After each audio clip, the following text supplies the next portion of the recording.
38 degrees, clear skies at FedEx Field, Landover, Maryland. What a buzz in this building right now. Why not? What a game. Tony Romo, whose legacy seems to change week to week. He's his Dallas Cowboys into town to take on Robert Griffin III, already an iconic figure inside the Beltway, and his Washington Redskins on Sunday Night Football. Al Michaels, Chris Collins with Michelle DeFoya. Welcome to the final game of the season. It's very simple. The winner of this game hosts a wild card game next weekend against the Seattle Seahawks, and the loser starts its offseason. Now, the Redskins started the year 3-6, but they've won 6 games in a row, lead the division. One of those wins against Dallas on Thanksgiving Day. This is a team trying to win the NFC East for the first time since 1999, and led by one of the most dynamic, exciting rookies in the history of the National Football League, Robert Griffin III, RG3. And then there are the Dallas Cowboys, always walking the tightrope. This season is no exception, putting their fans through the ringer every week. Tonight will be no exception. Which Cowboy team shows up? You never seem to know. I'm beginning to think the D in Dallas stands for drama. And Chris, it comes down to this. It's do or die for the Washington Redskins and the Cowboys tonight. But for the Cowboys, what are the most important things they have to do to win this game? Well, I don't think there's any question that so far Tony Romo and Des Bryant has sort of dragged this team to this point where they have a chance to make the playoffs. But now the pressure shifts to the defense. On Thanksgiving against the Redskins, they simply weren't very good. They gave up a lot of big plays in that one. In fairness, it was a short work week. But tonight they have to be much, much better if they're going to move on. The Redskins from 3-6 to 9-6. Put that in a capsule. I don't know how to tell the story without talking about Robert Griffin III at 3-6. They named him captain of this football team. They have not lost a game since. You hear the crowd chanting RG3 out there. But he has a chance tonight to go from rookie to captain to legend if he can pull this one off. Well, this has been a legendary rivalry since 1960. It's the Redskins and the Cowboys. 11 teams are already in the playoffs. Which will be the 12th? We'll find out tonight on Sunday Night Football. 38 degrees. The wind is 9 miles an hour, down from in the 20s today, so it should not be a factor and will diminish under a full moon at FedEx Field. Well, London Fletcher's been in the NFL for 15 years. He's been here since '07, the linebacker for the Washington Redskins. A little while ago, spoke with Michelle DeFoya. London, you started the season 3-6. You're now 9-6. What's been the biggest difference in this 6-game winning streak? Just the focus of the 53 men on this roster. Everybody with one focus, one goal in mind, and that's winning each game. There's no difference between 3-6 and 9-6. You told us earlier that knowing what you know now about Robert Griffin III, you'd give up a whole lot more to have him on your team. What is it about the rookie that has a 15-year vet like you so impressed? Well, I think, he's clearly the most important reason why we've been able to get in this position that we're in today. And, we gave up a lot, but we give up more to get him again. London, thanks. Good luck. Thanks. And Dallas linebacker DeMarcus Ware will play tonight with a harness on his strained right shoulder and a brace on his right elbow. He estimates he'll be able to play about 60% of the defensive snaps. And Al, earlier today, he tweeted out, "Pain is temporary, quitting lasts forever."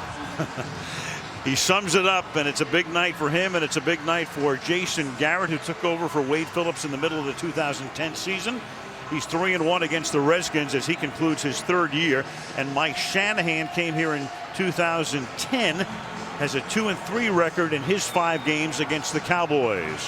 What a scene at FedEx Field. Final game of the regular season. The winner to the playoffs, and the loser is done. And the Washington Redskins won the toss, and they have elected to receive. As you look at Dan Snyder on the right, the owner of this team, and Joe Gibbs was sitting next to him, who guided the team to 3 Super Bowl wins. Brandon Banks is hurt, so he's inactive tonight. And back deep, Richard Crawford and Evan Royster to run back the opening kickoff off the foot of Bailey. And now taking it in the end zone and running it out will be Niles Paul, one of their tight ends, who brings the ball back out to the 16-yard line. Let's take a look at the Redskins offense in the National Football League, averaging 27.2 per game. They have the best rushing game in the league, and they're 18th in passing. And part of that rushing game, of course, is the quarterback. RG3, who takes the snap out of the pistol formation and hands it off to Alfred Morris, the great-looking rookie, 6th-round draft choice out of Florida Atlantic. Stopped after a gain of 1. 2nd down and 9. Griffin won the Heisman Trophy last year. Take a look at his passer rating over the last 5 games. That's since the bye week, when this team was 3-6. They made him a captain. You see the C on his uniform. And since then, he has just been phenomenal, despite suffering a knee injury against Baltimore and then missing the following week's game against Cleveland. Played last week against Philadelphia. Had a little bit of a limited role, and we'll see how much more they can use him tonight, especially in the run game.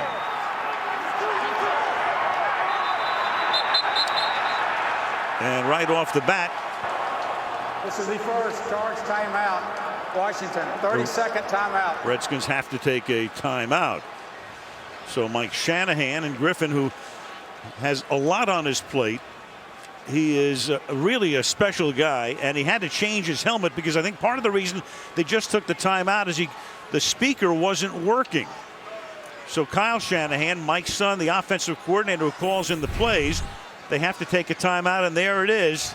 He couldn't hear the play call, and that's why they had to take the timeout. All the planning, all the stuff you do to get ready for a game like this, and Kyle Shanahan couldn't get the play in right away. But I tell you, for the Dallas Cowboys, they are shifting personnel early in this game. They're trying to give RG3 as many looks as they can early. And that's a defense that's had a lot of injuries, coordinated by Rob Ryan, who's had a lot of mixing and matching.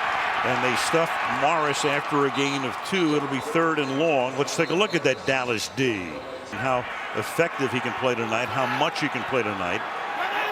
So RG3 now flanked by Evan Royster in the backfield on 3rd down and 8.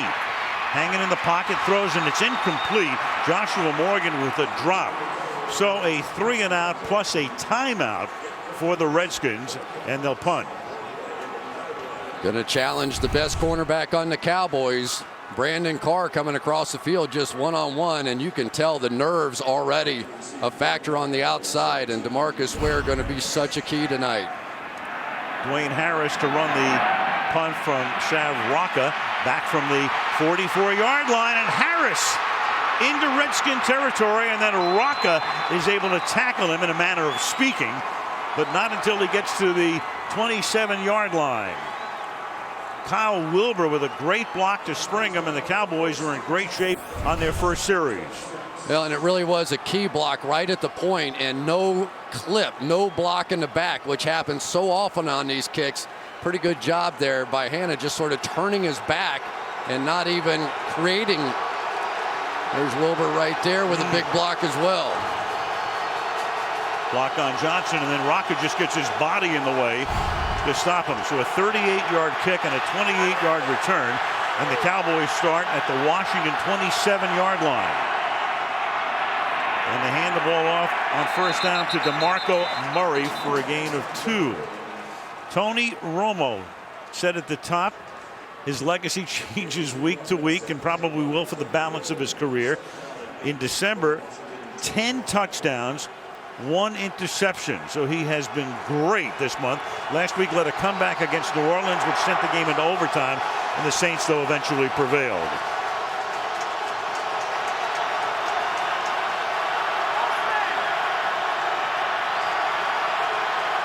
Bryant, bottom of the screen with press coverage from D'Angelo Hall. That'll be a big matchup tonight. Romo looks the other way, and the pass is incomplete because Miles Austin falls down.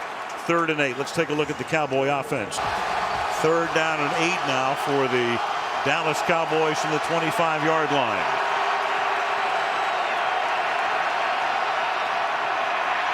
Blitz. And the pass is picked off at the 18-yard line by Richard Crawford, who brings it back to the 29. So against the blitz, Richard Crawford, the rookie out of SMU, with the interception. And before the game, hail to the Redskins to get this crowd all pumped up, as if they needed any more fuel. Here's Alfred Morris, and the 6th-round draft choice, the rookie from Florida Atlantic with a big run, finally brought down by Sensabaugh. Another gem, a late draft pick, as was Terrell Davis when Mike Shanahan was in Denver. That's 19 yards. One of the dangers of coming up the field and coming after RG3 is they get this stretch play going. You get out around the inside of that, and you have issues on the edge. Trent Williams, a Pro Bowler, working against DeMarcus Ware, who is having some physical ailments. And Tony Romo, that was not the start he was hoping for. From the 48-yard line. Out of the pistol. They give it again to the rookie Morris. And in a year when you've got Griffin and Wilson and other outstanding rookies, this guy sort of gets lost. But before the night is done, he may wind up as the Redskins' all-time leading rusher for a single season, eclipsing the mark now held by Clinton Portis. And terrific feet. He was all the way on the far left-hand side and cut that one all the way back on a grass field and not a particularly fast field, and able to make that kind of cut at 220 pounds. Needs 104, needed it before the game to eclipse the mark, and already has 31 on 4 carries tonight. And here's his 5th. And he takes it to the 37-yard line where Mike Jenkins knocks him down. Well, you're going to have to stop this. Think back to the days of Terrell Davis, this whole stretch play, the back can then just make his cut wherever he sees fit. And I'll tell you, for a young man that really didn't have much experience running this kind of read option and stretch play, he has picked it up quickly for a rookie. So much conversation about Robert Griffin III, but they're not here with a chance to make the playoffs without another rookie in Alfred Morris. Thought he might be a fullback, then they saw him in training camp and knew he was their guy. Off the play fake, the pass goes to Moss, and Santana gets taken out of bounds by Mike Jenkins with an arm around his neck, and that'll make it 3rd down and 4. Here's the hardest play, I think, to stop in this. Watch these linebackers have to step up on this read option fake right here. First of all, that's where you freeze, and then you freeze in here, and then the open space behind those linebackers where they try and hit that slant. RG3 didn't like that one, but that's the hole they'll try to exploit. So Griffin won for his first 2. They put Royster in the game on 3rd down behind Griffin. And Griffin will keep it himself. And RG3 to the 27-yard line. And that's one of the reasons the Redskins lead the league in rushing. Not only do you have Morris, but Griffin has now gained 758 yards this season on the ground. Again, DeMarcus Ware, the one on the island. Here he is, takes a half a step inside, and here it comes around the outside. Almost every big 3rd down the Washington Redskins faced the last time they played the Dallas Cowboys, he kept the ball and ran it and converted huge 3rd downs. Starts the same way here tonight. 6 minutes into the game with no score and the playoffs on the line. A little toss. And Morris gets taken down by Brady Papinga. Now that Cowboy defense on the field for 91 plays in the overtime game against New Orleans. And for Ryan, he's lost Sean Lee, and that was a huge loss early in the season. Jay Ratliff hasn't played very much of late. Orlando Scandrick is gone. So is Barry Church. So is Kevin Carter. He's had to get guys off the street to play.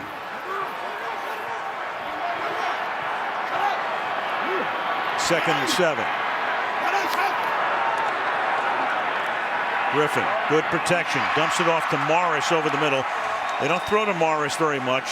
He takes that ball to the 19-yard line. For Morris this season, only his 10th catch of the year. Yeah, it was interesting. We were in practice the other day, and of course that was the knock on Alfred Morris coming out, that he couldn't catch the ball. And they ended up throwing him a ball, and he dropped it and couldn't make a play on it. And there was more hooting and hollering, but it was more fun type stuff. So this is a very loose football team, despite the magnitude of this game here. Very. 3rd and 2. Cowboys show blitz, and here they come, and they're able to stuff them, as Morris had no hole there to burst through. Ernie Sims, who came off the street, one of the guys who's been around in the NFL for a while, but was not on anybody's roster till midseason, right in on the stop.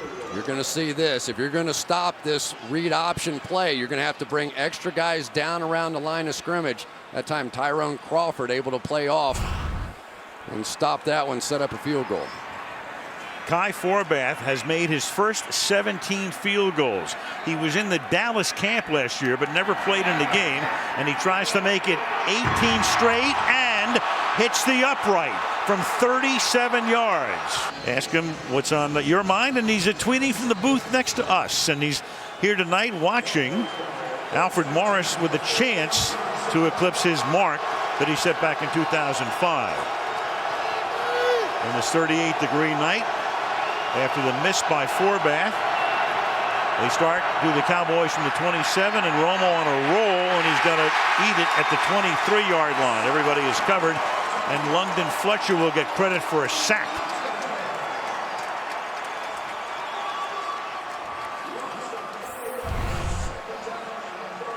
All right, Tony Romo is going to roll out here, and London Fletcher, who their defensive coordinator Jim Haslett says is the smartest player he's ever coached, smelled that one out rather than dropping back in coverage there. He saw there was nobody to pressure him, went up and got a cheap sack. What a year he has had.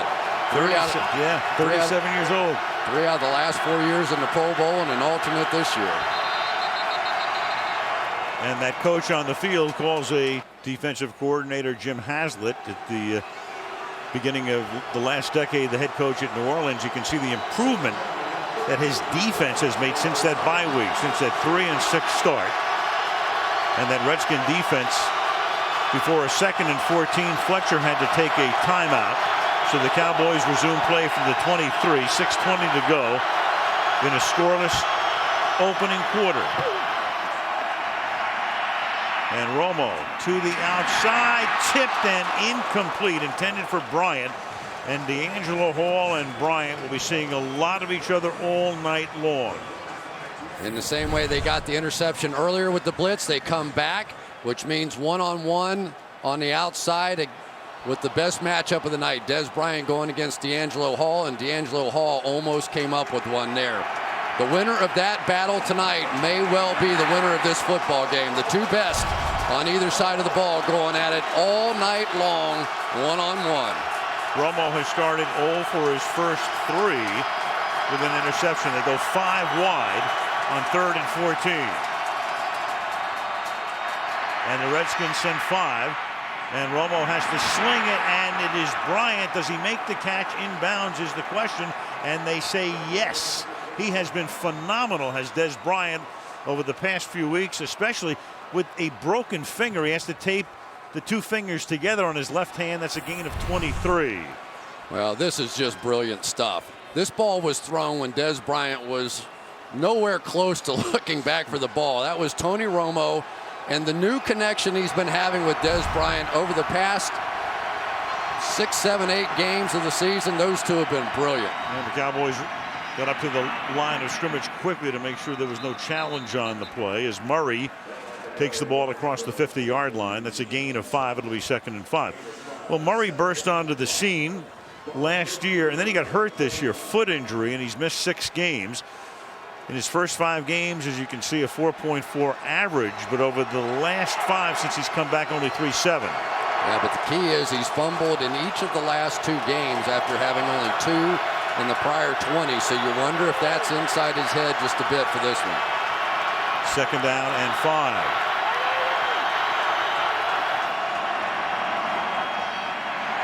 And Romo going deep down the left side, underthrows it, and it's picked off at the 14-yard line. Intended for Austin, intercepted by Josh Wilson. So Tony Romo has already thrown 2 picks tonight in a scoreless game. And the Washington Redskins take over at the 14-yard line with 5 minutes to play in the opening quarter. Redskins' 3rd possession. And the pass underneath is caught out in the flat by Morris, his 2nd catch. And we go back to the interception. Well, Tony Romo doesn't like to hear about it, but pressure's on, and so far he has not delivered in this game. The play fake was a little messed up from the beginning, and then Jason Witten got pushed back into Romo, but this ball was severely underthrown, and Josh Wilson able to make the play. Rob Jackson is going to take Witten right back into Romo, and you can see he just short-armed that throw just a little bit, and it cost him an interception. Not the start that Tony Romo would hope for, with his critics very loud at this moment. 2nd and 3. Here's Morris. We talked about the turnover differential. The Redskins don't turn the ball over. They have the fewest in the league at 14. The Cowboys, meanwhile, that's 28, or almost 2 per game this season.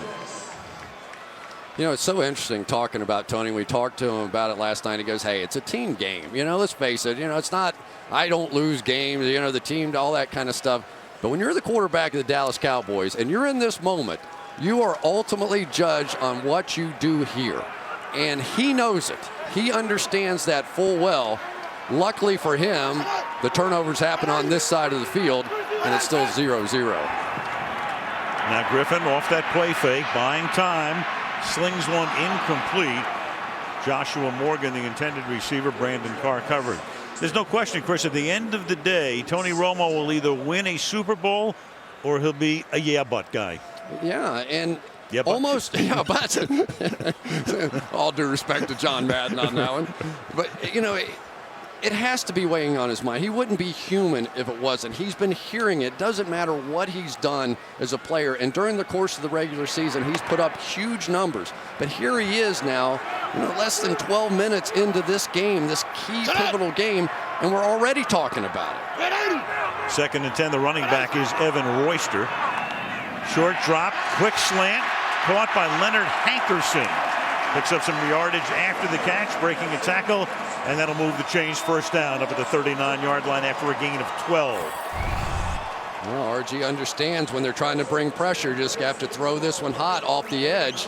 The Cowboys blew their hot read for their first interception, and RG3 converts on that one. He's a young man from the very beginning. Didn't have a playbook in college, didn't know a route tree in college, came in here, and yet Mike Shanahan and Kyle Shanahan said, I don't care. We're teaching them. We're letting them audible from day one. Heisman Trophy winner at Baylor, and the Redskins mortgage the future to get him, and the pass is incomplete. Intended for Pierre Garçon. Most of you who follow the game know the story. Andrew Luck was number 1, and that worked out for Indianapolis. And RG was number 2, but to get to the number 2 spot, the Redskins had to send several high draft picks, and you look at Gibbs and Dan Snyder again, and Joe Theismann behind Snyder, to the St. Louis Rams to move up to that 2 spot. How about he was considering going to Stanford? Right. That's Jim Harbaugh was talking about, well, we could have a 2-quarterback system out here with Andrew Luck. No thanks. He was out of there. Story we've never heard before until he talked about it the other day. And Griffin is knocked out of bounds by Claiborne. Well, this is not the Robert Griffin III running the football that we've seen earlier. Watch him. He's going to pull this out with the play fake. Here he comes, and that is not the guy that was in the Olympic trials as a hurdler. And he tried to throw this thing to maybe not take the sack. Sensational primetime game against Oklahoma last year that really vaulted him into major national prominence. And on 3rd and 7, slings it to the outside to Santana Moss, and they convert for a first down into Redskin territory at the 48-yard line.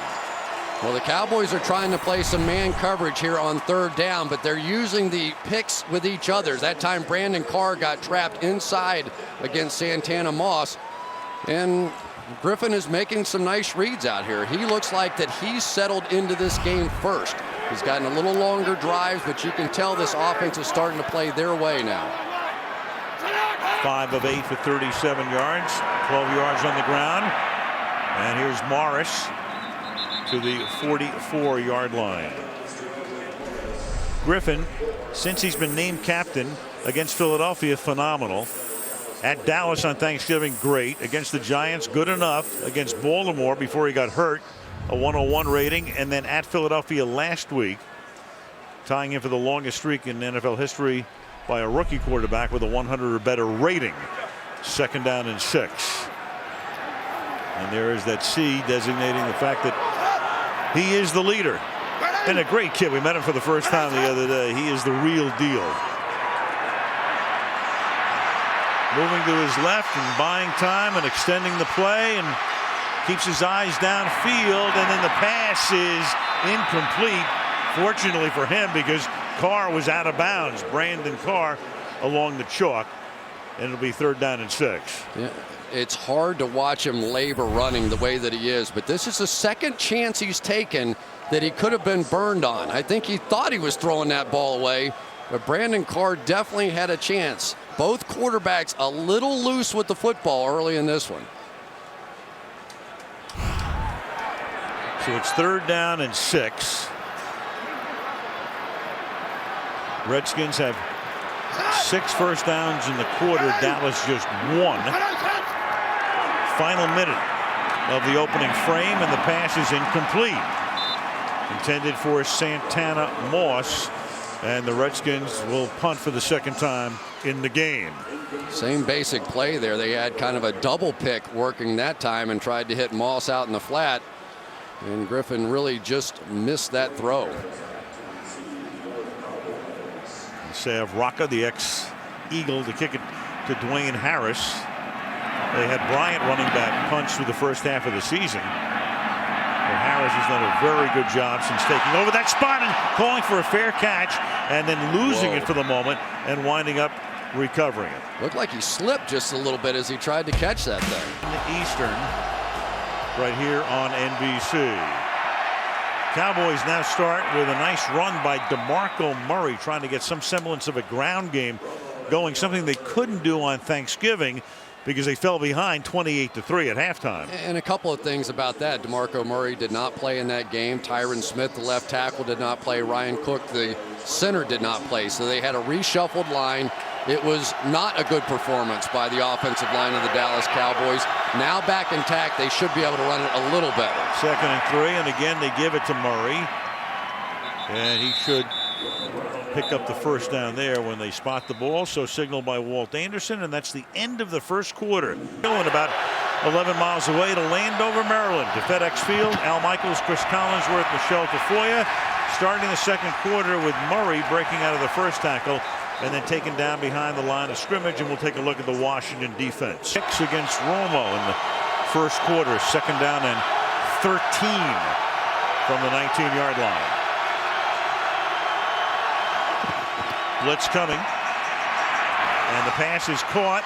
Jason Witten makes the 800th catch of his career, so a milestone there. That's also 104 catches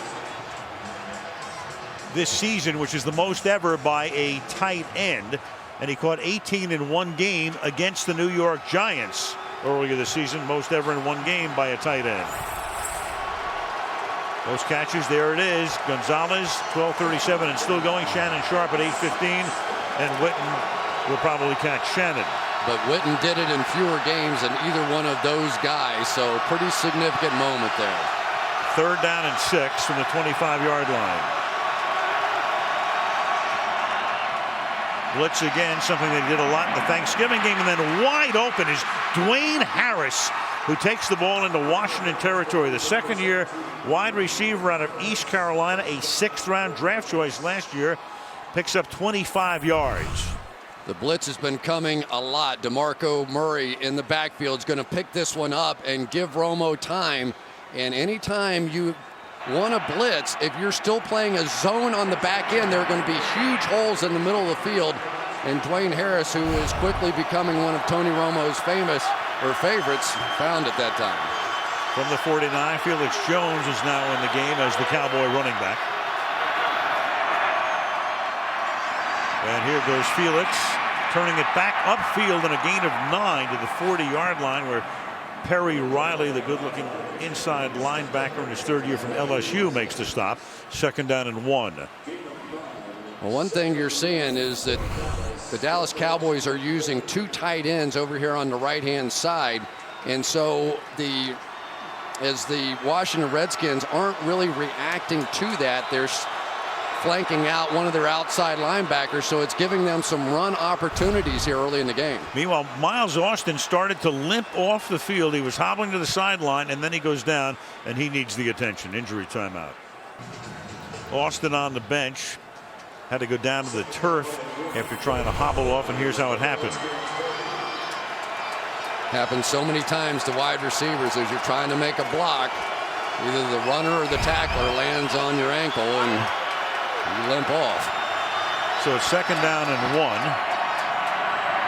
And this is Jones, who on the prior play gained 9, and he picks up the first down, the one-time #1 draft choice out of Arkansas, who now sees spot duty behind DeMarco Murray. And Austin tries to walk it off, but that's not going to work right now. Been a tough year for Miles Austin, trying to battle through chronic hamstring issues. And we'll see if he can get back in this one or not. DeMarco Murray back in as the running back. First and 10 from the 36. And Romo on a slant hits Des Bryant. And Bryant, broken finger and all, has the left index and middle fingers taped together to the 19-yard line. A lot of pushing and shoving going on there. No doubt between Bryant and Hall. 17-yard gain. Different reaction. Tight end out here, and this time the linebacker does not come out. So Tony Romo goes kill, kill, kill, which means we're not running it this time. Going to throw the slant to the backside and picks it up. You can tell Romo now starting to settle in a little bit. And Des Bryant, how about him with his broken finger and all? And as a Redskin still down on the field, I think it's Mediu Williams. It is. It's the safety. And that would be a big blow, the 9th-year man. But he gets up favoring that left arm as he comes to the Redskin bench. They are very thin at safety. Started the year, Tenard Jackson was suspended. Brandon Merriweather was hurt. They were supposed to be the starters. Dejon Gomes was hurt last week. He was the nickel guy and inactive tonight. And now one more goes to the bench, Mediu Williams. That means Jordan Pugh, number 32, third-year guy out of Texas A&M, comes in to take Williams' spot. Ball is at the Washington 19. Again, the winner of the game at home next week against Seattle. And the loser goes off into the offseason. And the handoff goes to DeMarco Murray. To the 15-yard line he goes. Gain of 4, 2nd and 6.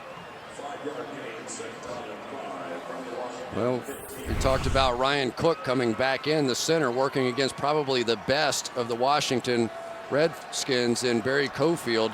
It's a pretty good block. It's a real difference maker if the Redskins can't just come after Tony Romo. The passing game has been very good, but it gets much better when you can go a little play action along with it.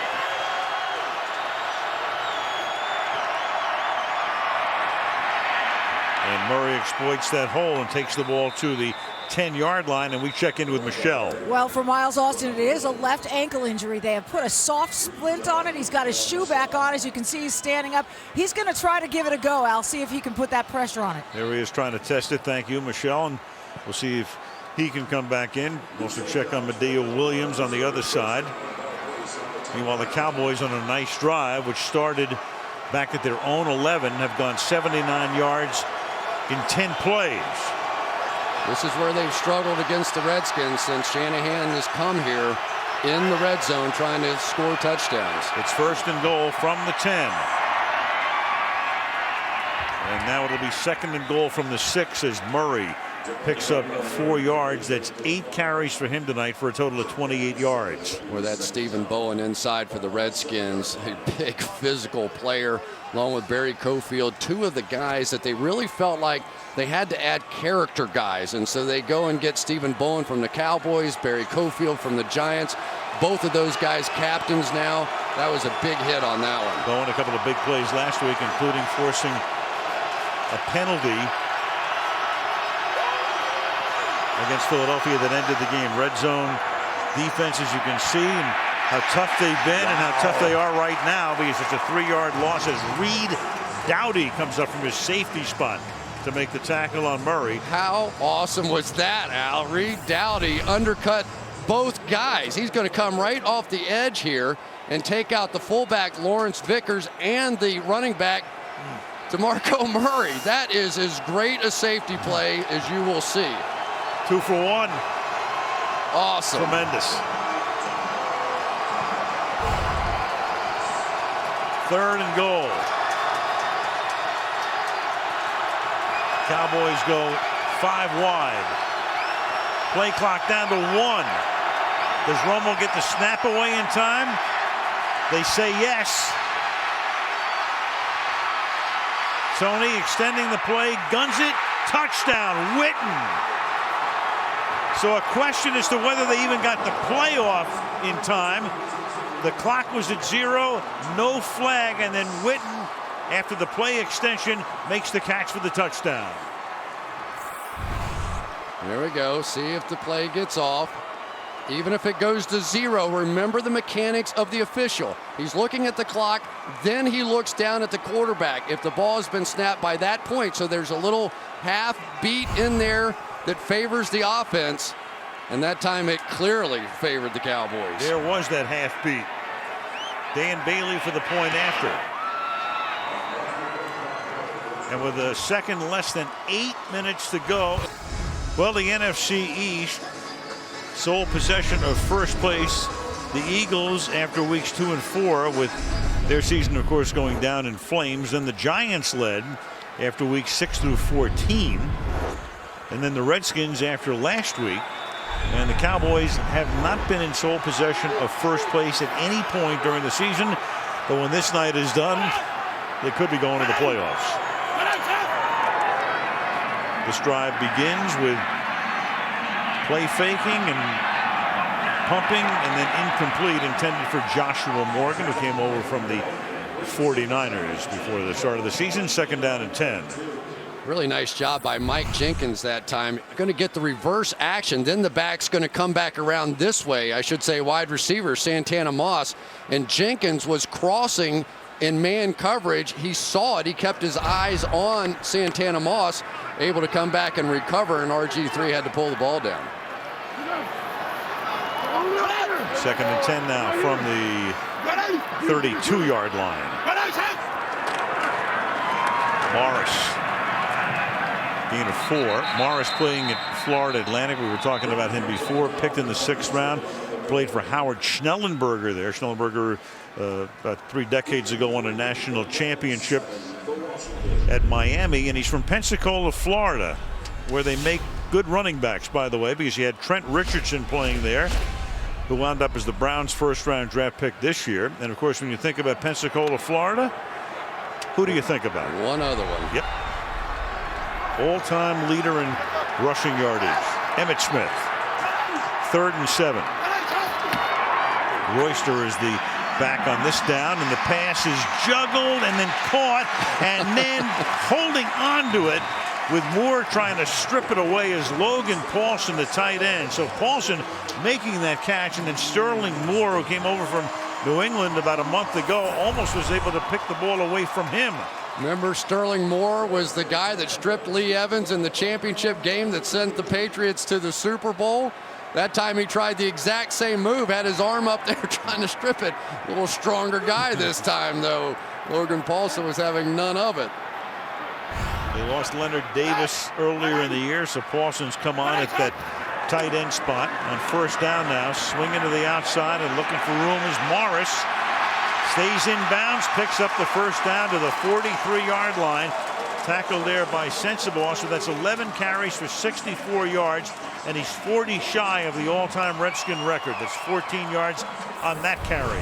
One thing Mike Shanahan loves is how close to the heels of the offensive lineman Alfred Morris gets until he makes that cut, but he also has the speed for a guy that weighs about 225 pounds to bounce it all the way around the edge and make plays like that. From the 44 on first down. Morris takes the toss. And Morris with another first down to the 32-yard line. What rookie wall. He's carried the ball over 300 times this season. I'll tell you, that's another nice block there by Logan Paulson. Here's a guy that replaced a great receiver in Fred Davis, and he doesn't have speed. He's not a fast guy, but he's really helped this running game. That's a tremendous block on the outside on Ernie Sims, and really sprang that one for Alfred Morris. Morris now with 75 yards on 12 totes. 5 minutes to halftime. Griffin keeps it. And Griffin will have a first down as he dives forward, and Brandon Carr makes the tackle. So RG3 limited to 2 runs last week. Only one of them a cold run. Carries the ball for the 3rd time tonight here. Well, Spencer is the guy going to be in the vice here. He takes a step down this way, and here it comes. That's all they're doing. They don't block the end guy on the line of scrimmage. This time, Anthony Spencer. He takes a step down. They even have the fullback, Darrell Young, coming directly at him. So there's that moment hesitation. And we talked to DeMarcus Ware about this a little bit. He said when that pulling fullback is running at you, you don't know what's coming next. Is he going to kick you out or try and hook you? Even though he dove, they actually moved the ball back. So it's 2nd down and 1, and now a first down is Evan Royster, 2nd year back out of Penn State. He, like Morris, a 6th round draft choice, picks up the first down.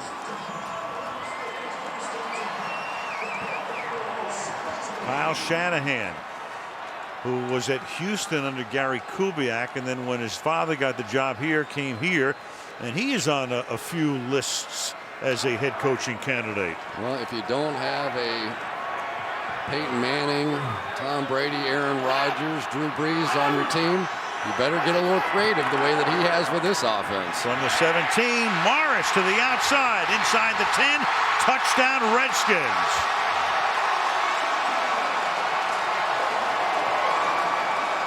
$17 yards for Alfred Morris and 92 in the first half. I tell you, it is just a nightmare to play this offense. This time it's going to be Niles Paul who's going to come around and get this hook block. Every once in a while, Anthony Spencer says, okay, I've finally got this thing figured out. He's going to take it inside, and now here comes the blocker around the outside. They seal you on the edge, and Alfred Morris is gone. Forbath to tie the game. Redskins go 68 yards. FedEx Field, Landover, Maryland. Game tied at 7, 3.5 to the half. With Forbath to kick off and Dwayne Harris setting up at the goal line for the run back. And instead, the ball is taken at the 3-yard line. That's John Phillips, the backup tight end to Witten, who backs up and then takes it for a half an hour, and finally Romo made him pay. From the 22, Medea Williams is back in after he was favoring his left arm. The Washington safety back in the lineup as Romo retreats and then throws, and that is Witten, who gets taken down after a gain of 10, and we go to Michelle. Well, an update on Miles Austin. We told you about the left ankle injury, and he was giving it a go on the sideline trying to see what he could do. They have now taken him back to the locker room. He jogged back there, Al, and he had no noticeable limp at all. I'm told they're going to reevaluate it, and we'll know more perhaps before halftime, most likely after. All right, thank you, Michelle. So for the moment, he's out. They have Harris, of course, who can spell him, Bryant, Ogletree, Cole Beasley, as well as their other wideouts, and Jason Witten, the tight end. So still a lot of weapons for Romo, who is 6 for his first 10 for 92 yards. And then to the outside, that is caught by James Hanna, the number 3 tight end, for a gain of 8 before he's taken out of bounds. Well, I tell you, it has been DeMarco Murray's blocking more than it's been his running so far in this game. He's going to pick up the blitzer off the edge here, and that gave Hanna a chance to catch it and pick up yardage from there. It has been a game in which they've been going back and forth a little bit. This added tight end on the outside has made the Redskins defensively make some decisions about what they're going to do with Ryan Kerrigan. This time they walk him out. Second and a short 2. And this is Murray, who takes us to the 2-minute warning with a first down to the 45-yard line coming up at the break. 2 minutes to the half. First down for Romo and the Cowboys, and they start with a short pass over the middle to Jason Witten for a gain of 4. The Cowboys have all of their timeouts.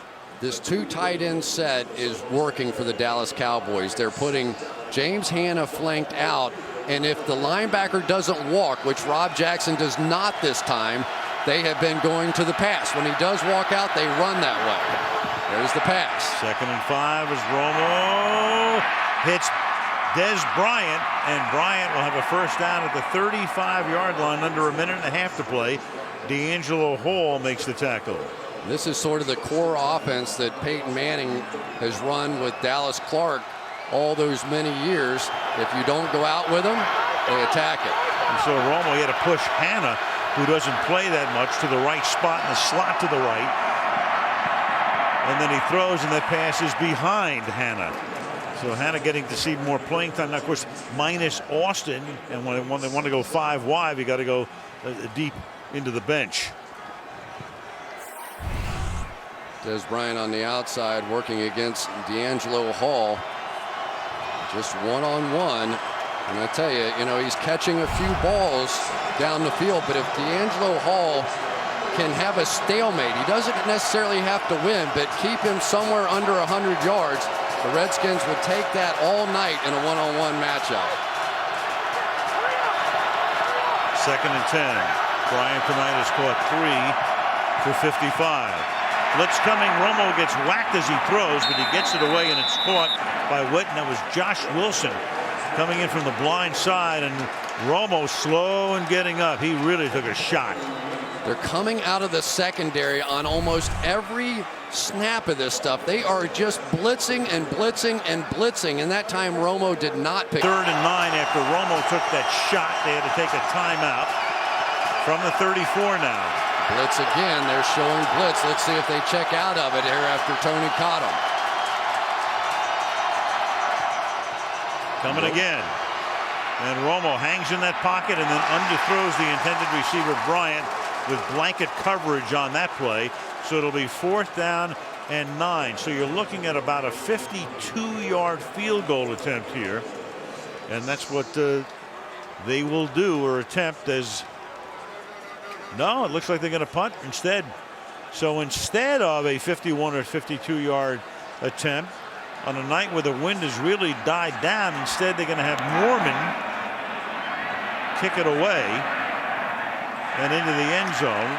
And so with 38 seconds remaining, they'll take over the 20-yard line. Al, the Cowboys had a huge opportunity there. The Redskins tried to run their different team on the field when they saw they were going to punt. If they had snapped it, they would have caught them with everybody on the field, moved it 5 yards, and then could have tried the field goal. Look at this mess. Snap the football. There's no reason to be waiting around at that point. Exactly. Somebody has to recognize on your special teams that you could have had an opportunity for a field goal. They blew that one. Didn't even have 11 guys on the field. So instead, Garrett, figuring he didn't want a missed field goal to result in the Redskins having the ball at the 42, he also knows he will get the ball, the Cowboys will, to start the second half. Evan Royster is the running back here. The Redskins have 1 timeout, and they'll give it to Royster for a 3-yard gain. So the Redskins, at least off that play, figure to be content to go into the locker room with the score tied, and Mike Shanahan taking his headset off, and that's the indication right there that they will go into intermission tied up. But I think Jason Garrett is going to be thrilled, because this Cowboys team has played from behind so much this season. They've been outscored by 74 points in the first halves of games. So for them to be here 7-7 and getting the ball to start the second half, they're a much better second half football team. And that takes us to halftime.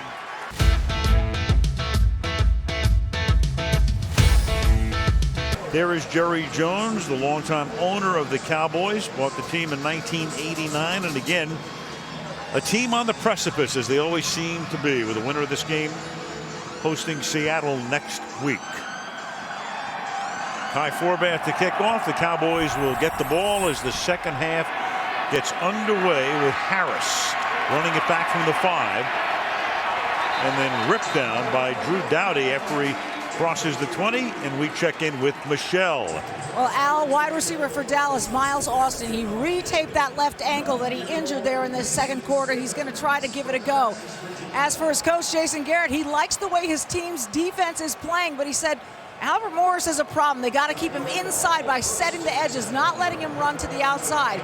As for Mike Shanahan, I said 43 yards passing. How do you get it going? He said we might not need to, thanks to Albert Morris. It's a good answer. Thank you, Michelle. Meanwhile, there is Austin. He is back in the game on the left side. And they start on the ground, and they give the ball to DeMarco Murray for a gain of 4. It'll be 2nd and 6. Well, one thing about Miles Austin's injury, though, is that, yes, the Redskins have been playing a lot more man coverage in this one than what they did the first time around. And if they watch Austin and determine that he is not what he was to start this game, you're more inclined to do more of that, which gives you additional blitz opportunities. He's in the slot to the left. Give it to Murray, swinging to the outside. Gets to the 29-yard line. The fullback Vickers leading the way. It'll be 3rd down and 1 for Dallas. I tell you, Miles Austin's going to quit blocking. Every time he blocks, he's just getting ripped. He's on the outside here trying to set a block for DeMarco Murray, and he's going to take the brunt of that shot.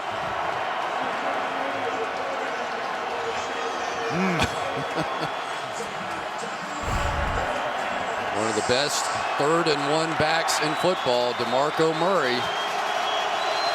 And he's got Vickers in front of him too, Chris.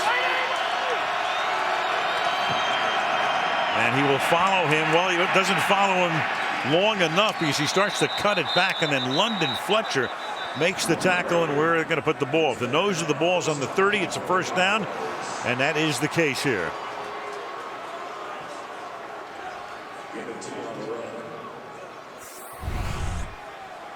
Right there, Cofield's going to get good penetration up the field. Kind of picked off Nate Livings, the guard, trying to pull around, but just enough. Marco Murray, bad foot and all, just enough to get it to that line, barely. It's Harris coming in motion. Big hole for Murray. To the outside he goes for a 1st down and 11 more. A total of 21 yards. Knocked down by Mediu Williams at the 49. Really nice job down the field. I think that was the center, Ryan Cook. Let's see him get down on some of these linebackers. Murray's going to make the good cut, but that was Ryan Cook down the field. Remember, did not play in the first game, and he has been a factor so far in this one, having to match up against the best from the Redskins up front and Barry Cofield. Felix Jones is the running back. Cowboys in Redskin territory. And Jones goes nowhere as he crosses the line of scrimmage. Well, now they've got a little answer with Ryan Kerrigan on the outside. We talked about when he flanked out, Tony Romo stayed with the running game. Well, this time he's going to walk down inside after they commit to the run, and there he is to make the stop.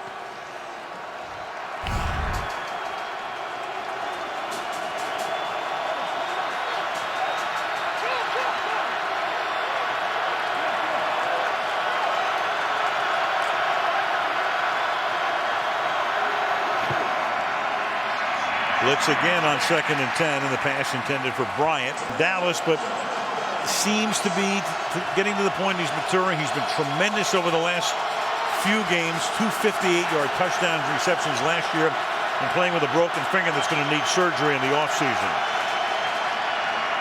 3rd and 10, and Romo is chased and has to throw it away. 4th down. I think they have blitzed on every 3rd down that I can remember.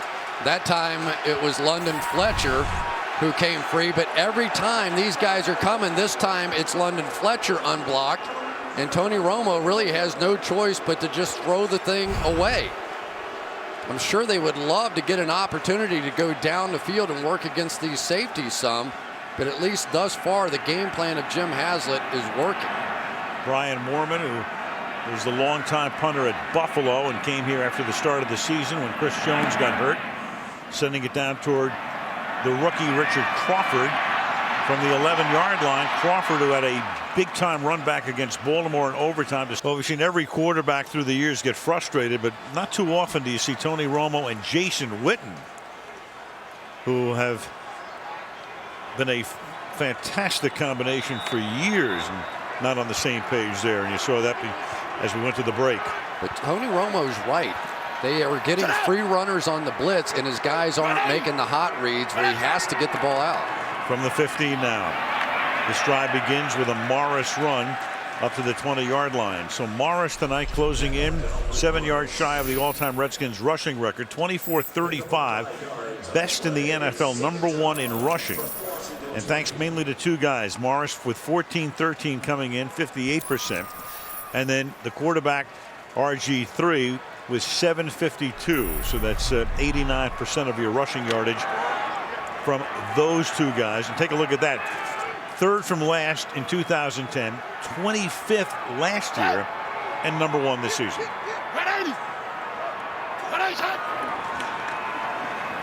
And it's juggled, but holding on to it is Morris, who takes the ball for about 3 to set up a 3rd down and 2.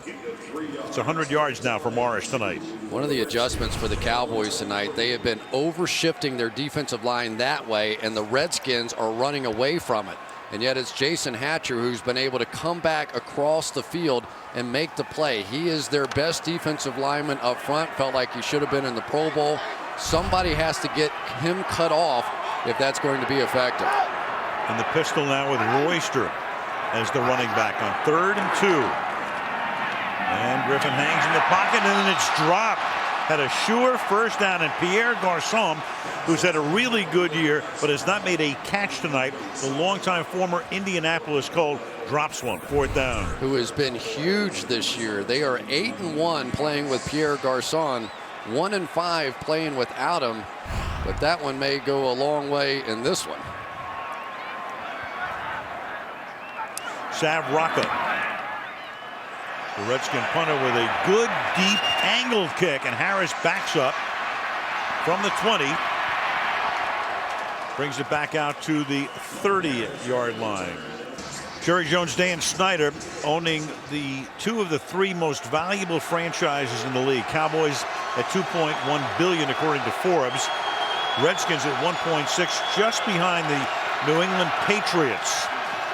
And at stake, a berth in the playoffs for one of these teams as DeMarco Murray picks up about 3 yards to the 33-yard line. For Dan Snyder, who bought the team in the late 90s, the last time that they played a playoff game at home was in 1999 when they met Detroit the year after Barry Sanders retired. And the head coach here, who he inherited, was Norv Turner. And for Jerry, of course, he has the 3 Super Bowl wins, but been a drought-filled last several years. Cowboys go 5 wide. Redskins almost jump off. Now Romo with the play clock at 1. And only a 4-man rush this time. And Romo is going to escape. And then the pass is incomplete, intended for Miles Austin. One of the few times tonight that the Redskins have not blitzed. 3rd and 7. That was a nice job by Josh Wilson that time. I think he fooled Tony Romo. He was fooling around the line of scrimmage.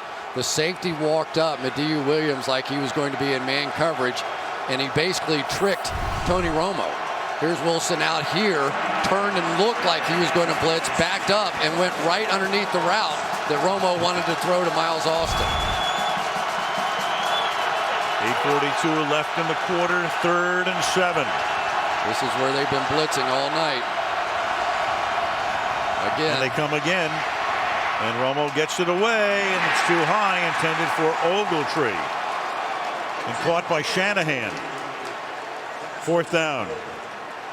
Well, what they're doing is they're blitzing, but then playing zone behind it. So they're all coming here, and usually that means man coverage, but this time they're playing zone in behind it, so Ogletree runs the route right into Richard Crawford. There's nowhere to go with the ball. I tell you, Jim Haslett's done a really nice job with his game plan. Shanahan making the catch. One Eastern Illinois quarterback, Romo, to another. Mike played there years ago as a quarterback. Mormon's punt, drop, picked up at the 18, and then D'Angelo Hall gets smothered at that spot. Chris talked about it in the first half briefly. Griffin told us a story the other day that I didn't know, and nobody that I knew, including those in this organization, knew. Jim Harbaugh takes the Stanford job, comes from the University of San Diego in 07, recruits Andrew Luck out of Stratford High School in Texas, and then he brings Robert Griffin out to Palo Alto for a visit.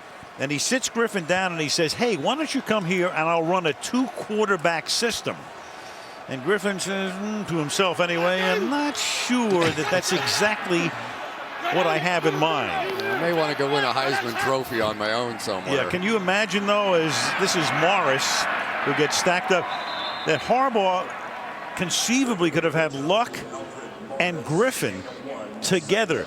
But Griffin knew something was up when Richard Sherman was his host. He was playing defensive back, would move to wide receiver now with the Seattle Seahawks. He said, no, this is not going to work. Yeah, we said, now what was it that you liked about Stanford so much? And he said, they had awesome pancakes out there. You know, I mean, a lot of times with young men that age, that sometimes could be the deciding factor. Who knows?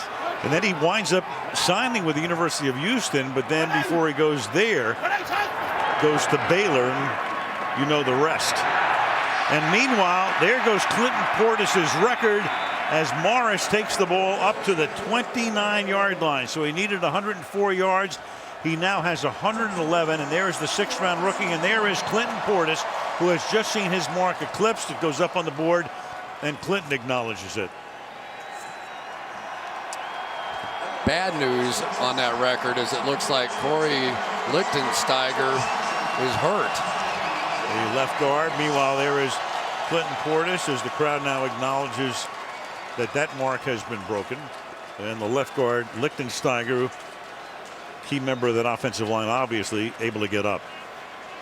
Sunday night, Josh Laribas, a rookie, comes in for Lichtensteiger at left guard, and this is Alfred Morris picking up about 3. And they work on the left guard in his 4th year out of Bowling Green, who's been replaced for the moment by a rookie out of SMU in Laribas. And a fairly significant injury, because Lichtensteiger is one of those smaller kind of offensive lines that Mike Shanahan has loved over the years, because he has the ability to reach block across the center on those stretch plays. When I asked about the offensive line, Trent Williams, the Pro Bowler, was #1, but that was the second name that was brought up.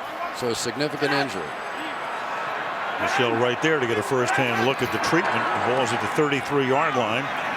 And this is Morris busting his way for a first down as he takes it to the 40-yard line. Papinga makes the tackle, and it's 122 yards for the rookie. Sometimes this backside cutoff block is the key one. That time Tyler Columbus, who came back from the concussion, was able to get the cutoff block on Marcus Spears, and that's what set up that run. That stretch play is all about creating an alley. It doesn't matter where it is, and boy, I tell you, without DeMarcus Ware being a steady force in this game defensively, you have to give a lot of credit to the Cowboys for holding up the way they have on defense. Morris again on the pitch.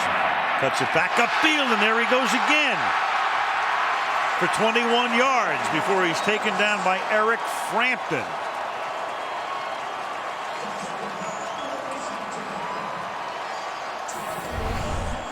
Just so patient for a rookie. You don't see many rookies that just have the ability in a big game to just patiently read that one out. You know, I tell you, anytime you see Mike Shanahan draft a running back in the 6th round, you better put him on your fantasy team, because more often than not, they turn out to be special ones. And boy, this is big. That is really big. That's Anthony Spencer, who's down on the turf. 1984. So DeMarcus Ware, who hasn't been in that much tonight, is going to have to come in. Spencer is on the bench, at least for the moment. Off the play fake, the pass is caught over the middle to the 20-yard line. Goes Pierre Garçon on his first catch of the game. It's almost unfair to inside linebackers. There's no way you can't step up after the way they've been running the football.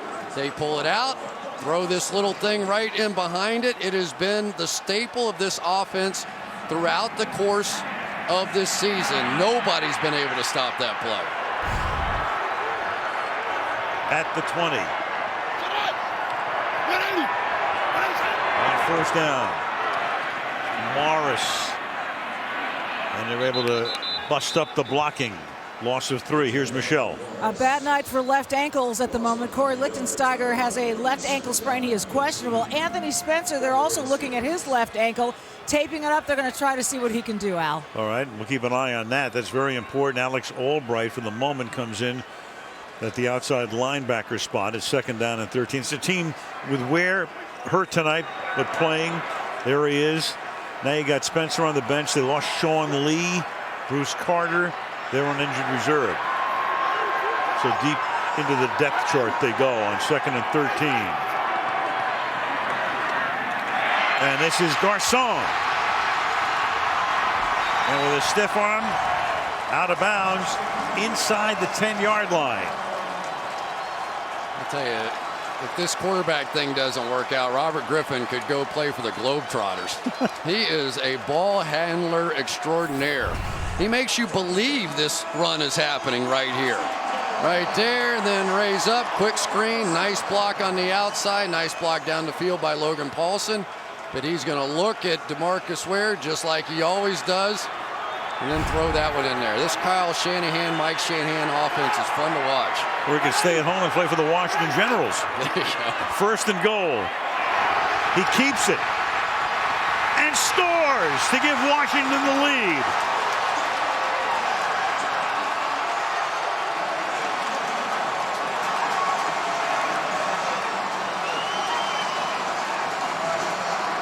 Inside the beltway, outside the beltway.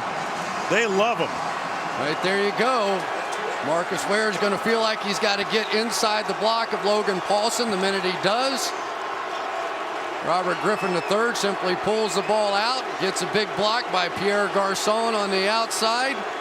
I call it hocus pocus, Al. You know, when I was watching the tape getting ready for the game, it's hard to follow the ball. It's hard to know exactly what they're going to do next.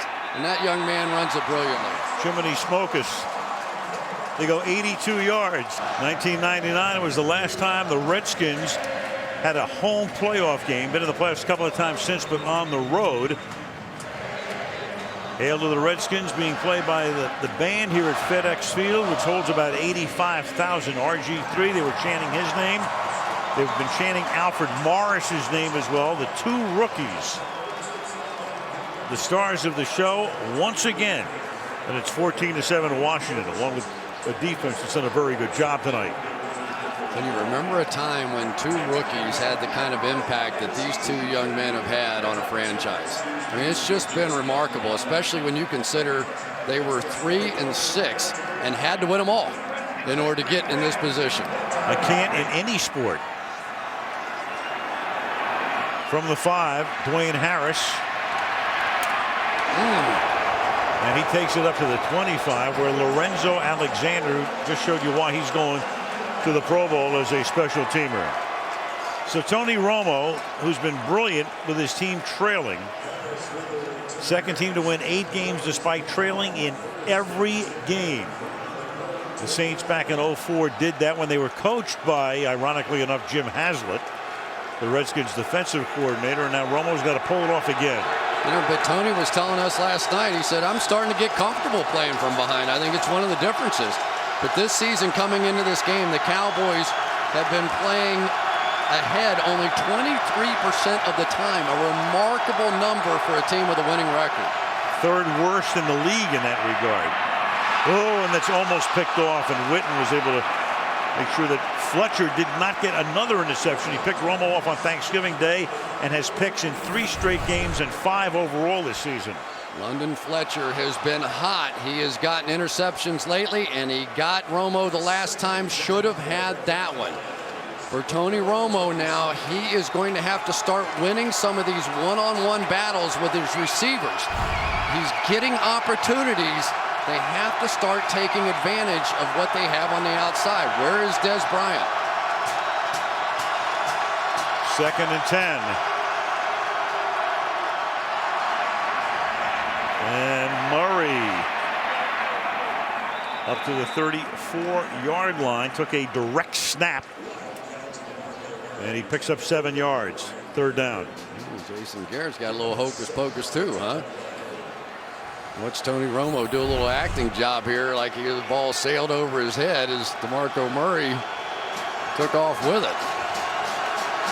Doug Free back in at right tackle. They've been alternating at the right tackle position with Jeremy Parnell over there. Big play here. They have to get a little momentum back. 3rd and 3. Sure smells like a blitz, doesn't it? Oh, yeah. Here it comes. Again, Romo finds the hot read, and that's Witten right over the middle. Out to the 43-yard line. Jones with a nice block. 2 minutes to go in the quarter, 1st down. Yeah, that was the conversation they were having on the sideline, basically saying, you know, Jason Witten, if you don't do this, if you don't get open for me against these blitzes one-on-one with these linebackers, we have no chance. They're sending one more guy than we can block. You have to win that battle. That time Witten did in a big play. Witten's caught 6 passes tonight, 6 of Romo's 11 completions. Felix Jones is the back. Stretch play to the left side for Jones, and around the corner he goes for 7 yards before he is run out of bounds by Williams. You know a guy whose name we barely mentioned tonight?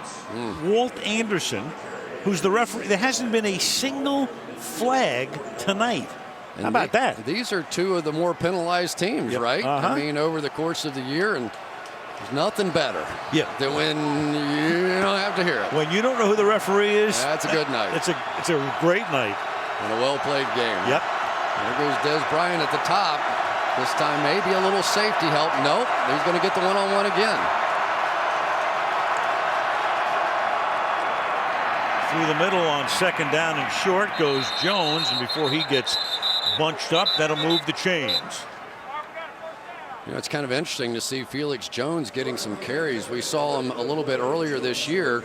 And Felix Jones, who's been such an explosive runner in the past, averaging a gain of 20 yards about once every 30 carries or so, has only had 1 all year this year. But he's gotten healthier because DeMarco Murray's come back and he hasn't had to play as much. Final half minute of the quarter. Murray back in behind the fullback Vickers.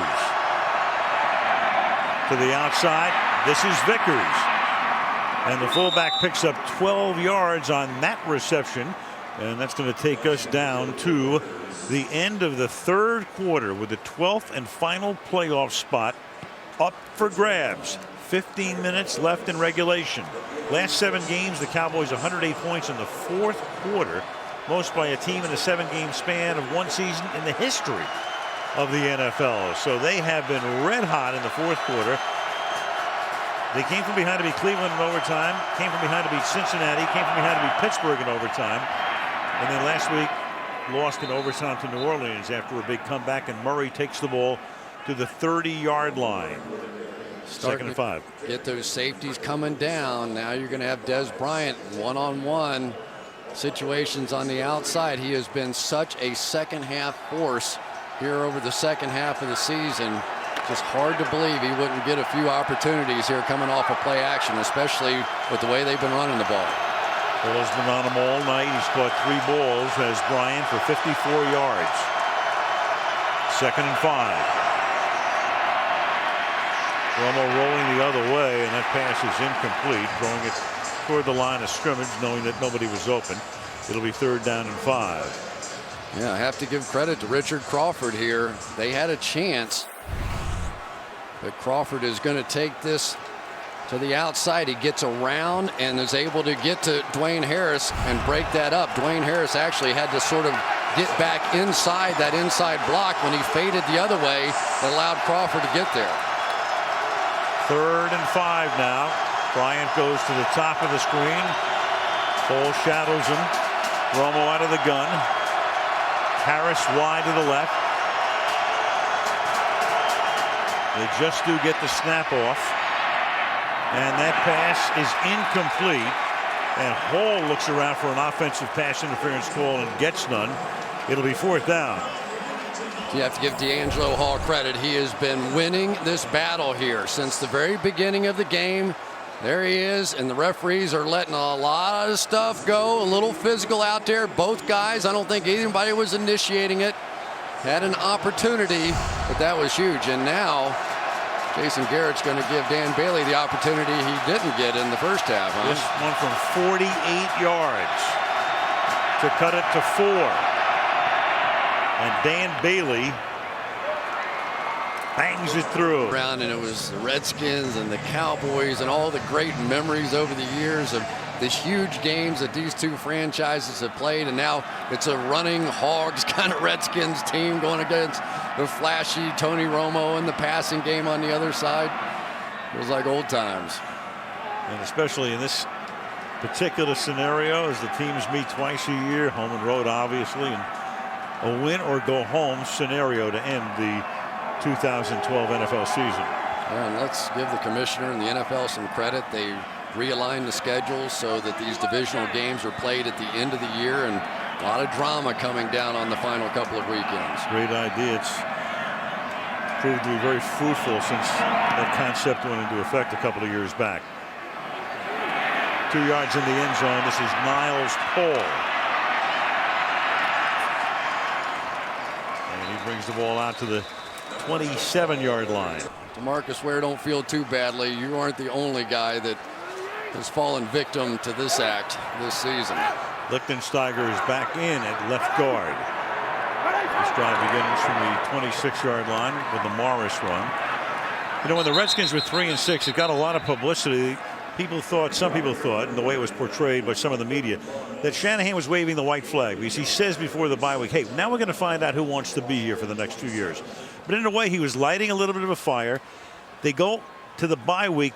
They come back, and Mike says to the team, hey, look, we're 3-6, but we have a lot of division games. If the Giants lose one game, we control our own fate. We just have to, go on a winning streak. He wasn't giving up. It was a very coy move on his part, and they're 6-0 since.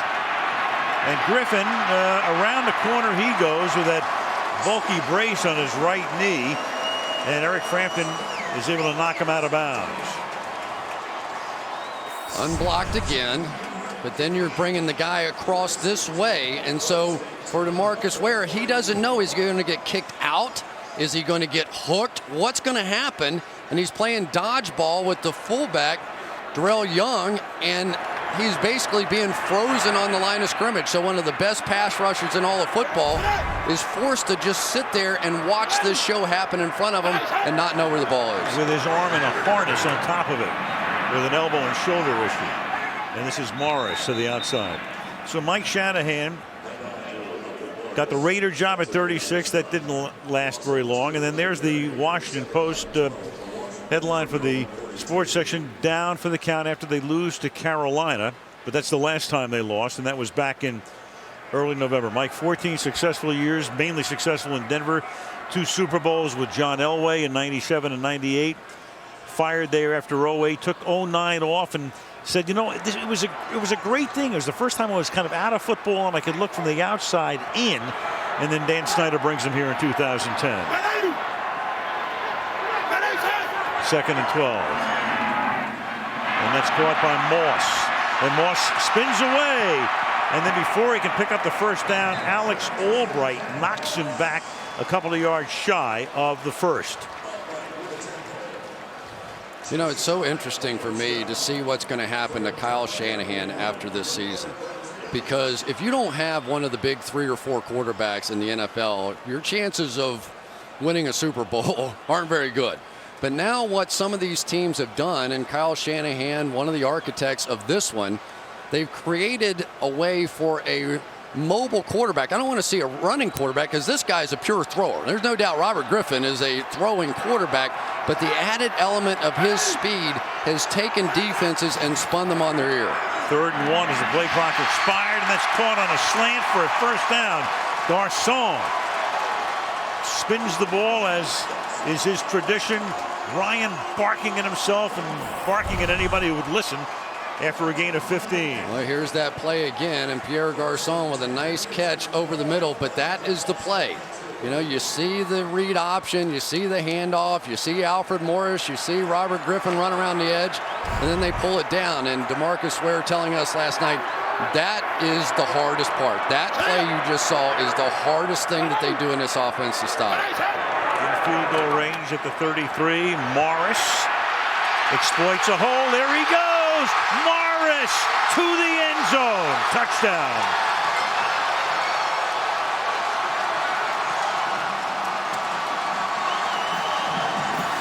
Alfred Morris, 32 yards to pay dirt and 172 yards on the ground tonight. So many guys, but let's watch Chris Chester on the backside. Usually when you see a play like this, you get these big cutbacks, and defensively, occasionally when the play is away, you tend to relax. But the Washington Redskins are intense on the backside because they know that these are cutback plays, and Alfred Morris has put on a brilliant performance tonight. Forbath for the point after. 10.5. Playoff start next Saturday. Both games on NBC, 4:30 Eastern time. Cincinnati against Houston. Dan Hicks and Mike Mayock will be there. And then our crew goes to Green Bay, where the Packers meet the Minnesota Vikings. 6 days after that classic they played in the Metrodome today that put Minnesota into postseason play and knocked Green Bay out of a position to get a bye. Fielded on the run here by Dwayne Harris. And he brings the ball out to the 32-yard line, and back we go to the 6th-round draft choice Morris. Let's watch the two best players on the Dallas Cowboys defense. They're going to get after DeMarcus Ware on the front side, and on the back side, Anthony Spencer, who was banged up early, could not get there against Alfred Morris.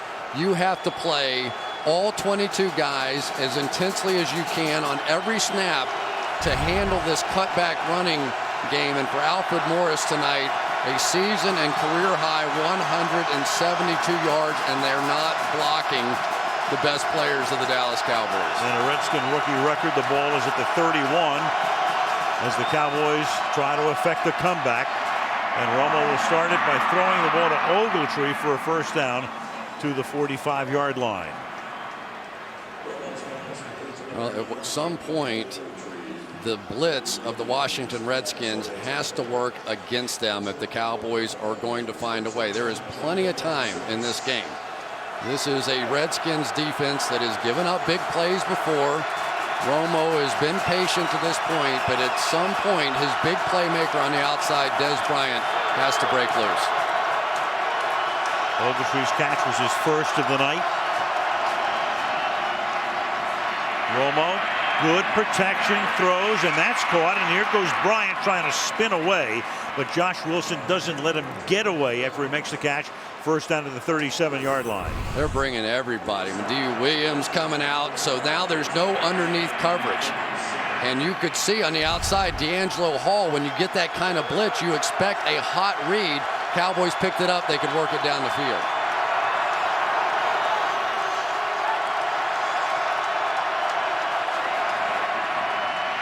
First down from the 37. Romo hit as he throws, and better served by it being incomplete anyway. Otherwise, it would have been a loss. And that was Josh Wilson coming in to make contact with Tony as he released 2nd and 10. Boy, Josh Wilson has been rushing more than some of the defensive linemen tonight. And they're not even really trying that hard to disguise it. They're basically coming off of one side and then playing the coverage to the other side as Romo has to flush that way. Jim Haslett, so far, high risk, but high reward. 2nd and 10 from the 37. Romo again using all of the play clock. And then throws, and that's incomplete. Dangerous as Dwayne Harris, that time covered by Hall, who has spent almost the entire night on Bryant, but this time goes to the other guy. Well, D'Angelo Hall may be the MVP of this game. If you're going to blitz like that, you have to have somebody on the outside play man coverage. And so far tonight, there's no reason for the Redskins to stop blitzing because they can't beat that guy. They can't beat D'Angelo Hall down the field.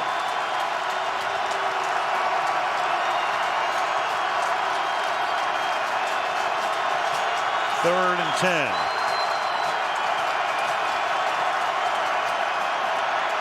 Romo, look out again, and down he goes for a big-time sack, and the first flag of the game is thrown at the Washington 45.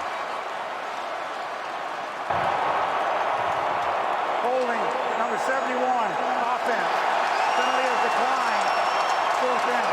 That's Nate Livings, and the end result after the penalty is declined is a 15-yard sack. On the outside, you get D'Angelo Hall one-on-one against Kevin Ogletree. On the other side, strictly one-on-one. London Fletcher, as he's been doing most of the night, coming unblocked from the outside. And so far, the Dallas Cowboys don't have the answer. And is that Dez? It is. Dez Bryant with the attention. 4th and 28. Officially an 18-yard sack for Fletcher. After they spotted the ball, the punt is hauled in at the 10 by Richard Crawford. And the rookie from SMU with a 14-yard run. NFC East Championship, the 12th and final playoff spot at stake. Winner hosting Seattle next Sunday, and the loser can go to work on the offseason, the draft, and all the other things that you don't want to be thinking about on New Year's Eve. From the 25-yard line on 1st down, Morris to the 32. We go to Michelle. Well, Dez Bryant appears to be in a great deal of pain. He's wincing, and they're looking at his low back, Al. He's having a hard time even standing up straight, had a difficult time getting to the bench, and is leaning on trainers to help him stay on his feet. So looking at that low back, again, in a lot of pain. Nothing official yet, but it does not look promising. Thanks, Michelle. We saw the play where he reached for that lower back, and remember, Austin got hurt earlier in the game. He's been in and out. Now Bryant looks like he may be done. But first things first, that Cowboy defense is going to have to do its job. 2nd and 2. And now you got a false start, the first of the game. Walt Anderson. False start, number 71, offense. 5-yard penalty, still 2nd down. Trent Williams, who will be making a trip to the Pro Bowl. Meanwhile, Morris, and we talked about a rookie rushing record that's regular season. 180. Timmy Smith in that Super Bowl in San Diego following the '87 season. The game that Doug Williams lit it up. Smith ran for 204 that day against Denver. 2nd down and 7.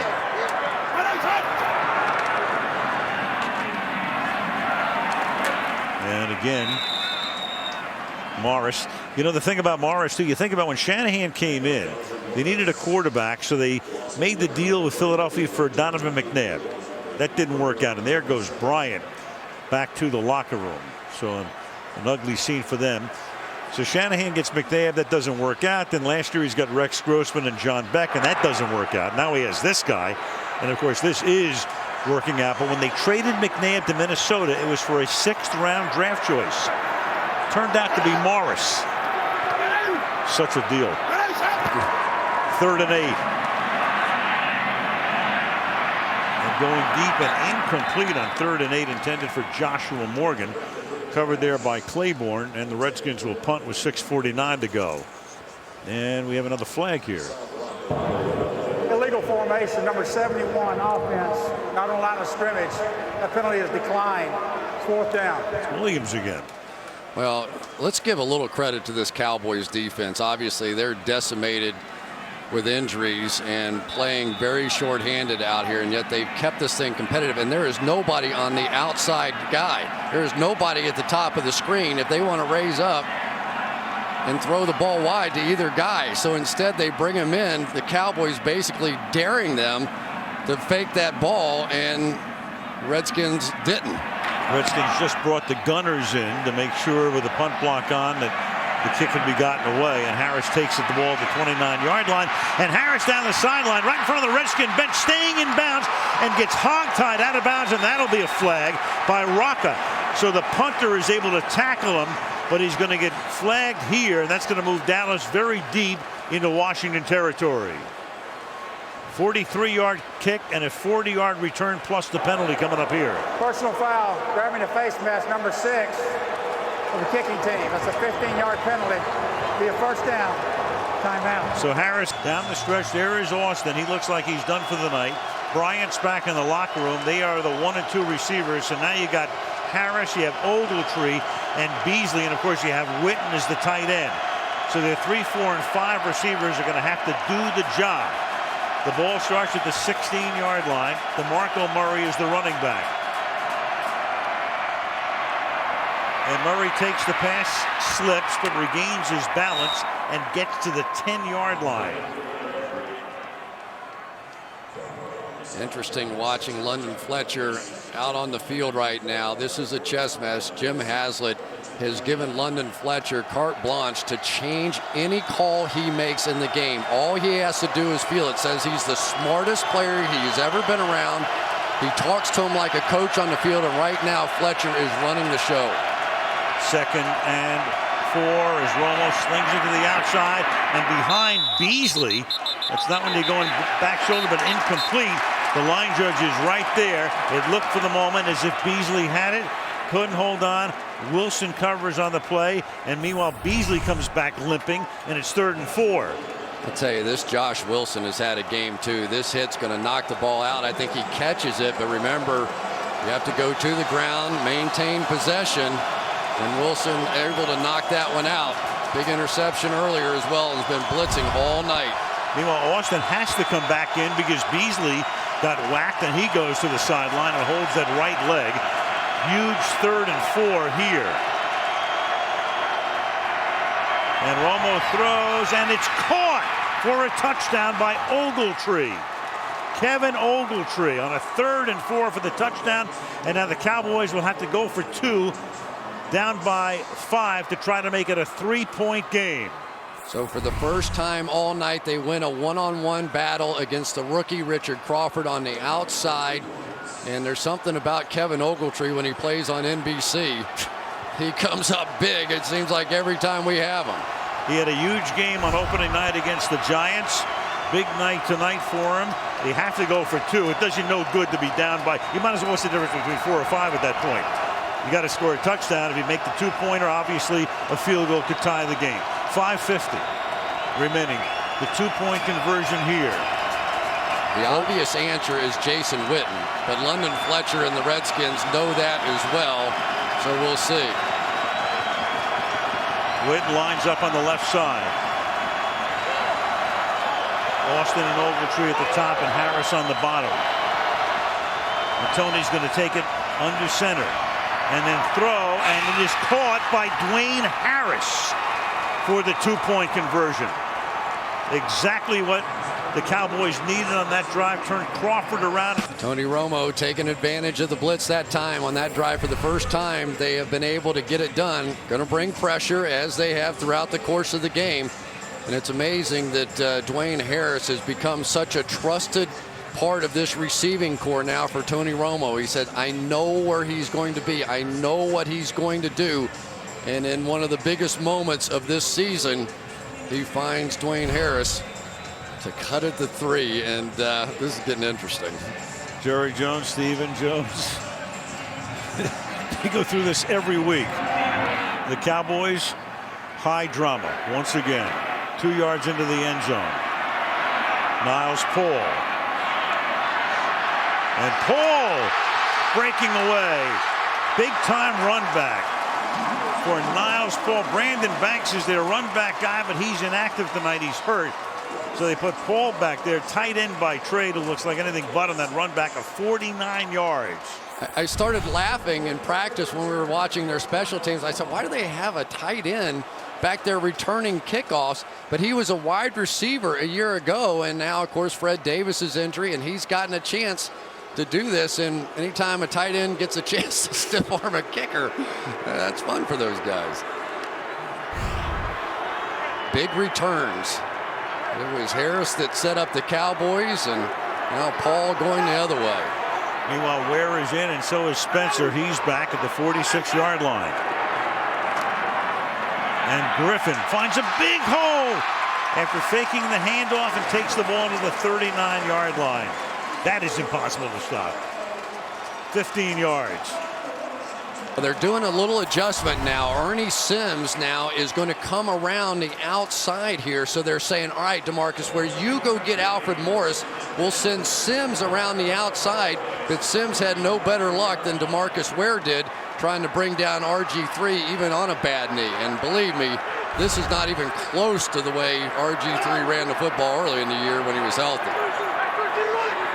From the 39-yard line. This is Morris. They bunch him up after a minimal game. Under 5 minutes to play. Morris now with 27 carries, 181 yards. You know, and certainly a field goal here doesn't end up killing you, and they're right on the edge. The most important thing, though, for the Cowboys is they have to get off the field. Some way, somehow, they have to get Tony Romo and that offense back on the field. The running game of the Redskins is just wearing down this defense that is almost out of bodies. Redskins have 255 rushing yards tonight and 100 passing.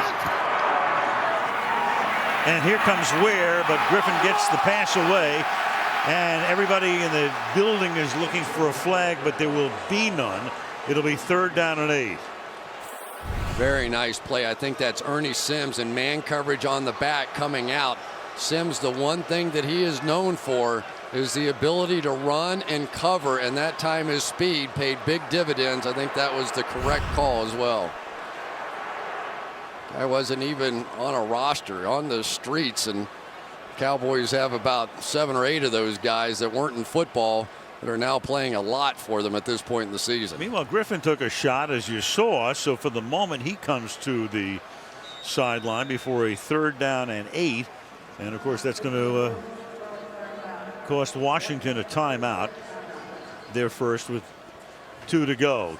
The Magic's back, and now he's got a quarterback that could be here forever. Yeah, but what did he tell Bob Costas? He walked into Dan Snyder's office when he was basically offered the job, and he said, listen, this is a 5-year project, and they have remade this roster. A lot more speed, a lot more ability to run after the catch at the wide receiver position. Completely remade an offense with RG3. None of them had ever coached that sort of read option stuff. They go back in the offseason, study everybody on the planet that was doing it, and now all of a sudden here they are on the brink of making the playoffs. Big 3rd and 8 after Griffin needed that timeout just to gather himself. Hangs in the pocket under pressure, and he will finally get sacked. Got bowling balled around, and Griffin is down, and Griffin is slow in getting up, and Griffin is still on the ground, and that's Anthony Spencer. So Griffin, who took that shot from Ware as he got the pass away on the prior play and needed the timeout, now needs assistance going to the bench. 4th down. Boy, this has just been a brutal affair. The initial protection was actually pretty good, just kind of got lost in all the bodies, and Anthony Spencer now, who has 7.5 sacks in the last 7 games, has proven worthy of a new deal. Rock's kick is fair caught by Harris at the 15-yard line. Well, Romo in the 4th quarter this season, the last 6 games in particular, has just been sensational. Over the last month and a half, 8 touchdowns, no picks, big-time rating, 4 game-winning drives. And, of course, came very close last week when they were down by 14 and caught New Orleans in overtime, only to lose in the extra session. So here goes Tony with 3.5 to go. They have all of their timeouts and the 2-minute warning. Remember, one of the best field goal kickers in the game, and Dan Bailey, 25 for 25 this season, under 50 yards. Go double tight end here. Again, Austin's been in and out. Bryant's back in the locker room. And Romo starts out of the shotgun over the middle to his main man, Witten. And Jason Witten out to the 29-yard line. Earlier tonight caught the 800th pass of his career. And tonight for him, that's 7 grabs. Wouldn't it be amazing? The blitz beats them all night long, and in the final drive, they could finally solve the Rubik's Cube.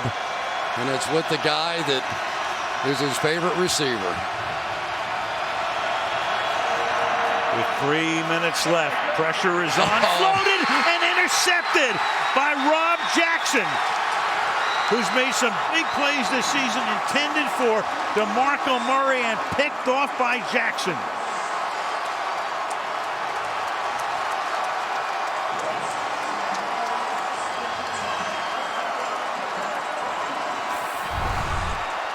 Tony Romo simply fooled. He thinks that Jackson is coming on the blitz. Perry Riley was in his face. He just got tricked. Jackson on the outside took 2 steps forward and then fell underneath that ball. And for Tony Romo, it's not over, but that's not good. Meanwhile, Griffin, who was shaken up, is back in. Tony just holding his head, and all he can hope for now is another shot after the defense at least holds him at worst to a field goal. And Dallas is going to have to take its timeouts on defense.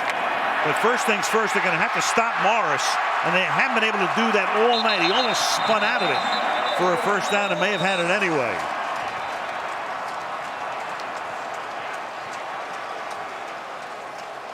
And Morris, we'll see where they spot the ball. The officials are signaling for the clock to stop. Well, it's been this play all night and others like it. Alfred Morris has just been tremendous, but for Tony Romo, this has the makings of his worst nightmare. There's just no other way to say it. If they go in and score a touchdown and they lose the game, and his final play of this season is that pass, it will haunt him until, at the very least, his next opportunity. Well, Morris did get enough with forward progress to net the first down at the 15-yard line, and then Dallas has to use a timeout. Again, they have 2 left plus the 2-minute warning, so in effect 3. But at worst, they have to just yield that field goal and then hope that the offense can do the trick and march them all the way down the field. Jim Haslett has put together a masterful game plan tonight. He has had Tony Romo's number. From the 15-yard line, the rookie Morris, and Spencer is finally able to grab him and slow him down. Morris now with 194 yards. From those 2 inside linebackers that distracted Romo just enough, he simply did not see Rob Jackson after that 2 steps forward, falling back underneath his running back. Here he sits next to the backup quarterback Kyle Orton. It is 2nd down and 7. 2:45 remaining, 1 timeout and the 2-minute warning. Now for the Cowboys, they almost have to begin to send the house here in the hopes of making some play. Here's Morris, and he'll get taken down, so it's going to be 3rd down and about 6. Dallas will take its final timeout, and here comes the ball game now on a 3rd and 7. If Washington can convert, they can take it all the way to the finish line. If not, settle for a field goal, and then Romo can go to work without a timeout. You know, here's the really interesting decision now. Do you put the ball in the hands of Robert Griffin III and give it a shot throwing the ball, or just rely on your defense?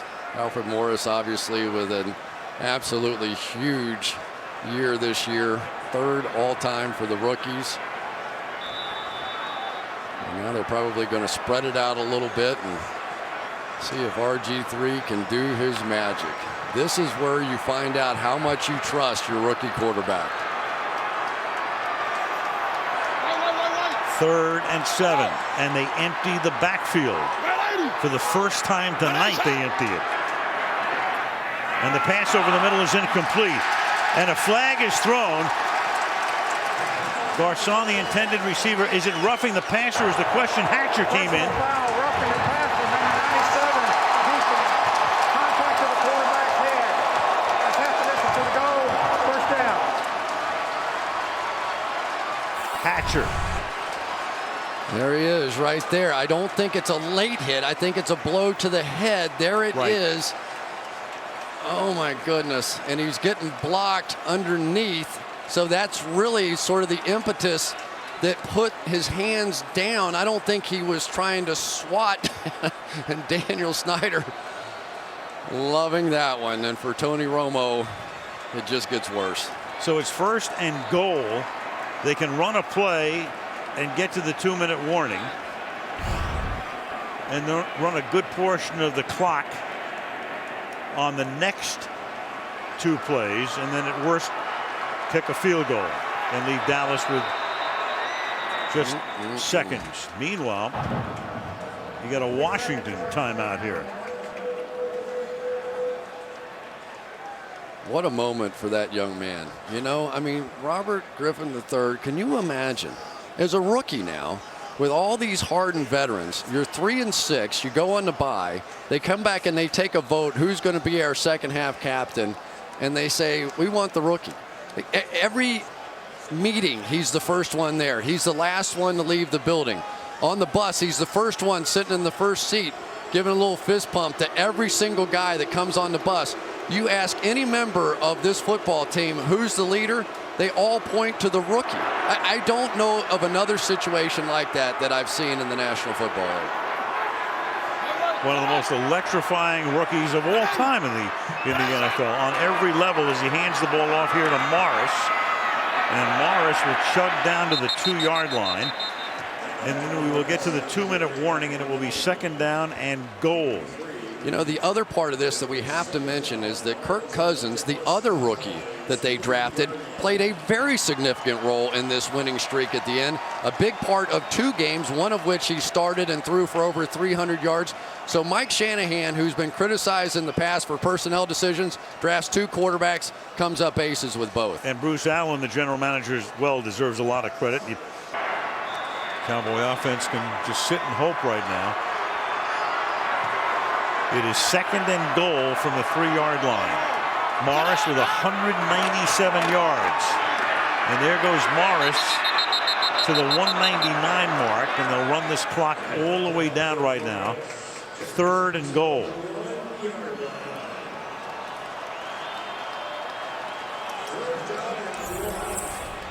.3,200 passing yards for Griffin. It's almost symmetrical right there. 16-12 on the ground. For Morris, you go back to the 43 Giants, last team to make the postseason, with rookies leading in rushing and in passing. Griffin, the second overall pick, traded away a ton of draft choices to get him, but it's all working out, and they'll take the clock all the way down to 1 second left. Shanahan takes the timeout. Well, the last time a team started the season 3-6 and made the playoffs, you go back to the 1996 Jacksonville Jaguars, second year of their existence, coached by Tom Coughlin, and then they went into Denver and pulled a gigantic upset over Mike Shanahan's Broncos just prior to the Broncos Super Bowl run. Lions did it in 95, Pats did it in 94, and the Bengals all the way back in their third year of existence in 1970. Here we go. The season for the Dallas Cowboys. You get one play, you hold them here, force them to kick a field goal, you still have a chance. They have not been able to stop this running game all night long. They need one. Tony Romo needs one. He needs a chance. You can take it down to almost 30 seconds if they don't make it and opt to kick the field goal.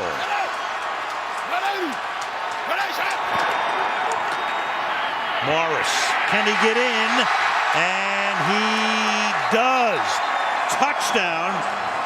So Morris cements it. The Redskins will go to the playoffs. Wait a minute. Wait a second. Wait a minute. Did the ball come out? It did, and they're pointing towards the Dallas Cowboys here. That was the indication. There was a touchdown. There's the touchdown signal coming in from the line judge. He signaled touchdown. Of course, whether it's a turnover or a scoring play. Playing of the goal prior to the ball being loose. It's a touchdown. It's within 2 minutes. Of course, all scoring plays are going to get reviewed. No challenges or anything. This is going to be reviewed anyway. So does he get in with possession? Yes. Here's the, yeah, he's there. Yep. So the ball came loose, but after he was in. And that yard before the ball comes loose, which results in the touchdown, which results in a 7th straight victory, which results in Washington's first postseason home game since '99, is the 200th yard of Morris's night. And remember, you don't have to cross over the line. You just have to get to the front millimeter of that line. Right. Any part of the ball touches the front edge of that line, and it is a touchdown. And Robert Griffin III is already a legend, and Alfred Morris is becoming one. Man. And the legend of the Northwest, Russell Wilson, will meet the Beltway legend in the playoffs next Sunday.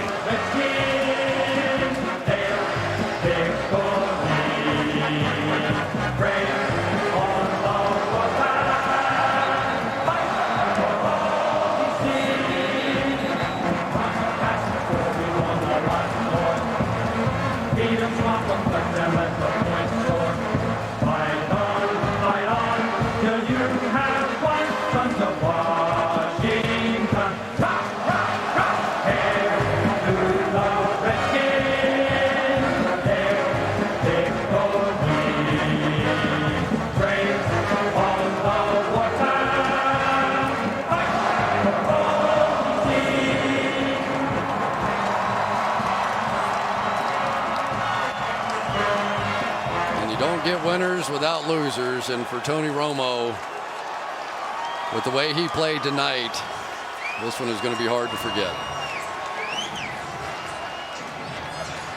The blitz beat the Cowboys tonight. Bouncing ball. Harris fakes the handoff, fakes the throwback, and then takes it out to the 27-yard line. So down by 10, 62 seconds. Romo needs, if he can get the ball deep downfield, then they can kick a field goal and try an onside kick. And Dwayne Harris is down. So there goes the number 1 receiver's back in the locker room. The 2 is in and out. Then here's Harris, one of the other guys. And this is the way this season is going to come to an end for the Dallas Cowboys. Mercifully. Mercilessly, too. And to some extent, I'll tell you in a minute. All right. Then Fletcher, 15 years, been here since '07. Santana Moss, been here a long time. Chris Cooley, been here a long time. He was gone, and then they brought him back. And they're going to postseason. Of course, with Fletcher, he already has a Super Bowl ring back in '99 with the Dick Vermeil, Kurt Warner Rams. Romo to work. Starts by throwing it to DeMarco Murray. And the Redskins say you can have all of the bites you want right now. Gain of 4. London Fletcher is going to lead a team in tackles for, I believe, the 14th straight year. How remarkable is that? And Romo going underneath, and then not being able to get out of bounds is Hanna. Tackled by Wilson to keep the clock going under a half minute. You almost have to get to the point where you're throwing a Hail Mary now to have any shot at even a field goal, and that just doesn't look like it's going to happen. Definitely, and a Hail Mary to the sidelines too to stop the clock. Instead, they go over the middle and they give it to Hanna, and he gets the full takedown there by Riley, and that's going to take us to the finish line and take the Washington Redskins into the playoffs, riding a 7-game winning streak. RG3. Maybe he can solve the fiscal cliff. He's done everything else. Send him in there. Wow. I mean, it's not often you see something as impressive as a limping quarterback drag a team to the playoffs from a 3-6 start. And the class shows all the way to the end.